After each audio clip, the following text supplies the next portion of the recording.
Cancer. A word that, for most of us, can evoke a spectrum of emotions, albeit primarily negative. A word that most of us are intimately familiar with, and a word that has the power to make us change the way that we live our daily lives. A word with such power, I think, warrants a little bit of background, a little history to put the breadth of power of such a word into context. Hippocrates was a Greek physician known as the father of medicine and lived about 400 BC. As a practicing physician, Hippocrates would at times examine individuals that we would now classify as having end-stage cancer. Upon examining these patients, Hippocrates used a simplistic yet elegant way to describe what he was observing. Karkinos.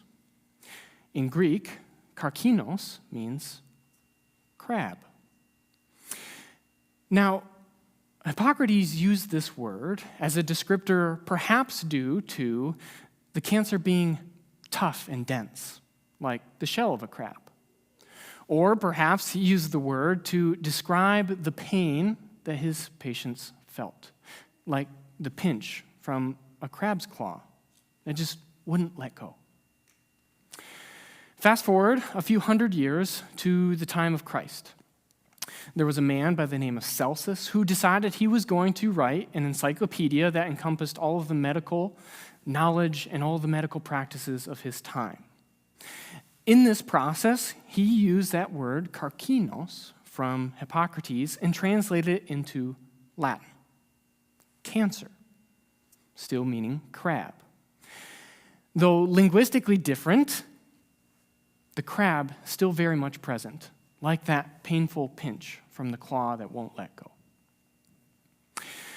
Now, about 100 years after Celsus gave us the word that we use today, another physician by the name of Galen expanded on this metaphor. Now, Galen was examining a woman with breast cancer, and upon exposing the tumor, he observed what he thought maybe looked like tentacles emanating from a central mass, or things that looked eerily similar to the legs of a crab extending away from its body. Now, a considerable amount has changed since these historic figures made their observations, but the observations themselves and the legacy of the way in which they describe these observations still is relevant for today and our word of the day, cancer. Today, we know a bit more about cancer. We can split it into types. We understand the cells that a certain type may come from. And we even know some things that may contribute to its foundation. Things like age, or genetics, or smoking. However, even after all this time, there's still a few mysteries that shroud these crab-like masses. The first mystery that I think warrants a bit of discussion is a part of the crab itself, those legs that Galen described. Those legs that have a tendency to spread away from the body. Now, if cancer simply grew in one spot and stayed there, we would oftentimes be able to cut it out and solve the problem. Now, the tendency of cancer cells to spread, to move and travel away from this primary mass, like the legs of a crab spreading away from its body, this represents a unique challenge. We call this tendency of these cancer cells to spread metastasis. And the ability, this unique attribute of the cells to travel away from the centralized mass is one of the main barriers to effective treatment and one of the main causes of lethality of cancer.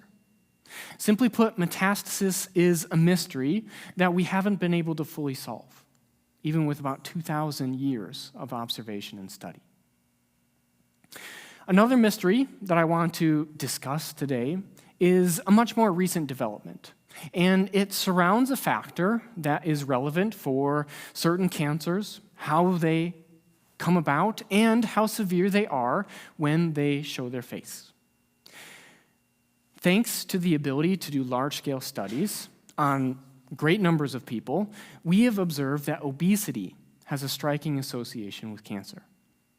Now, just a couple facts to back this up. Individuals that are obese or overweight, it's been shown that these individuals have an increased risk of developing 13 different types of cancer. 13. When taken together, these 13 cancer types comprise 40% of all cancer cases diagnosed in the United States each year. Further, cancer patients that are also obese have a tendency to have worse outcomes. They fare worse than non-obese patients with that same cancer type.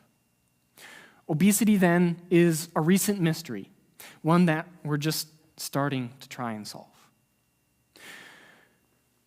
Taking these two mysteries into consideration, these two factors that metastasis is a fundamental problem with cancer treatment and is a fundamental issue contributing to the lethality of cancer, and that obesity is strongly associated with cancer and even contributes to cancer, I was wondering if perhaps these two things may be intertwined.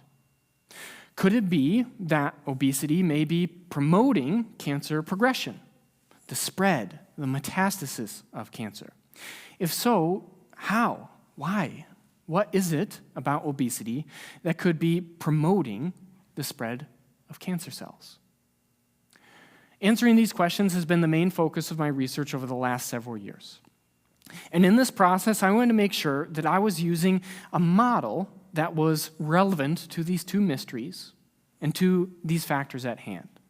And given the context, pancreatic cancer is a good choice to study.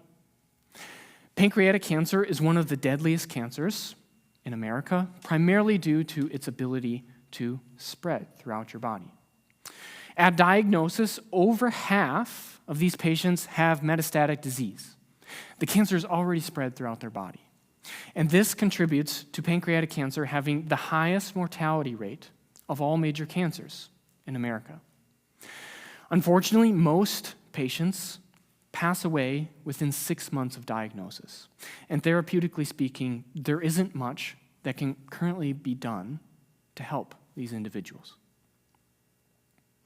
One of the few things that we do know about pancreatic cancer is that it's associated with obesity. It's one of these 13 types of cancer. We know that if an individual has obesity, their chances of getting pancreatic cancer are increased. And, again, if an individual is obese and they have pancreatic cancer, they fare worse. They have a worse outcome than an individual of a more conventionally healthy weight. So again, I was left pondering whether obesity could be promoting the metastasis and spreading of pancreatic cancer, and if so, could it be contributing in that way to the lethality of this disease? Well, as it turned out, these things happen to be true. But the full story behind these questions and the path that we took to get to the answers was a bit more complex and interesting. Imagine for a moment that you're going to go on a road trip through the desert. So you know that when you're on the road in the desert, you're probably not going to be able to stop for road snacks. So what do? You stock up on snacks before you go and plan to eat them on the way. As it turns out, pancreatic cancer cells do something very similar. And their favorite road snack is fat. Cancer cells are governed by their genetics, and they're governed by the information from their surroundings. That's it. But sometimes for me, it's hard not to think that there's more going on, that there's more to the story. I struggle at times not to personify a cancer cell, because sometimes it just seems as though they're extraordinarily clever. You see, our story of these cancer cells is not as simple as more fat equals more cancer cells growing and spreading.